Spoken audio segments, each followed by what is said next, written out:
Sa pag-aaral? Ngayong college, second year na. Anong oras ang pasok mo ngayon? Ngayon, 8:30. Anong oras ka nagigising sa umaga? Kadalasan, 5 o'clock a.m.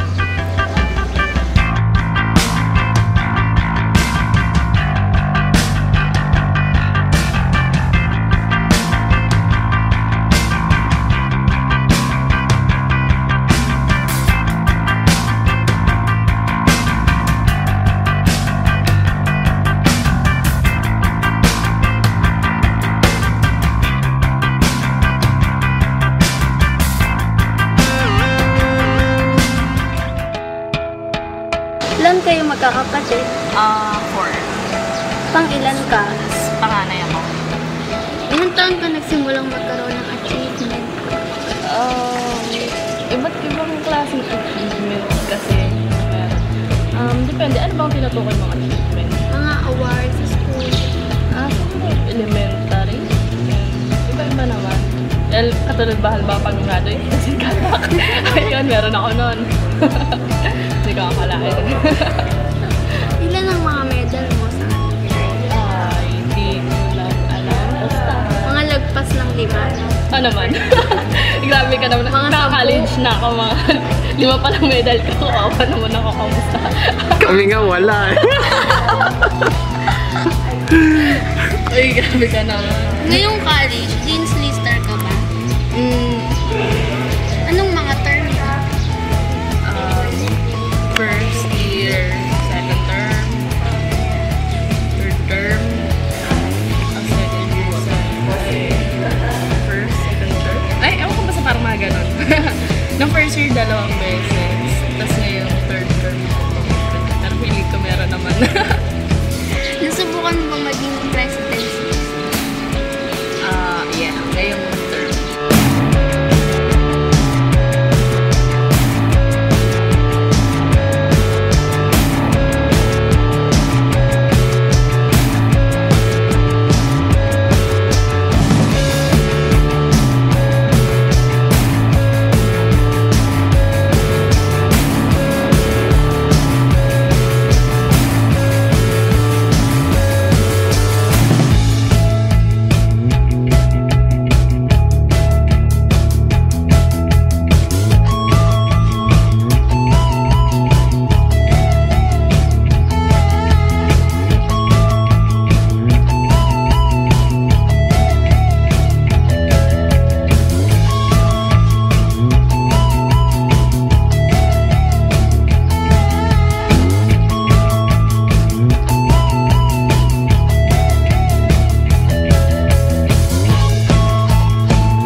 Sa bahay, ano ang mga ginagawa mo?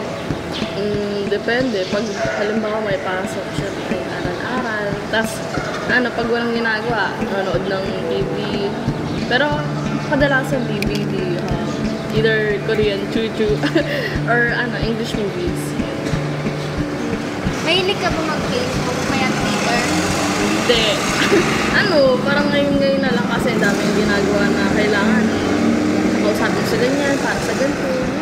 Basta kadalasan tungkol sa school kung bakit Madalas ka ba makipag-Facebook? wala nga akong cellphone. Bakit hindi ka nag-Facebook kaya Twitter? Nakakatamad. Gastos lang yan. Hindi. Tsaka kasi, ang gagawin ko, wala nga akong ginagawa doon. Madalas ka ba gumala kasama mga kaibigan mo? Ayos lang. Pero kadalasan hindi kasi minsan wala akong pera or tinatamad lang talaga ako. Pero sa bahay, doon sa tabi-tabi lang ng bahay namin, yung mga kaibigan ko na kapitbahay. Doon lang kami, ikot-ikot. May libro ka na pang sarili mo? Book ng mga... Kaya lang hindi siya actually mga words. Ito parang diary, gano'n.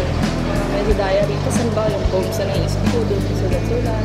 Or tingin ba ako, ano nangyayari. Kasi private person ako. Hindi ako hilig na mag-broadcast. Diba, galit ako ganyan.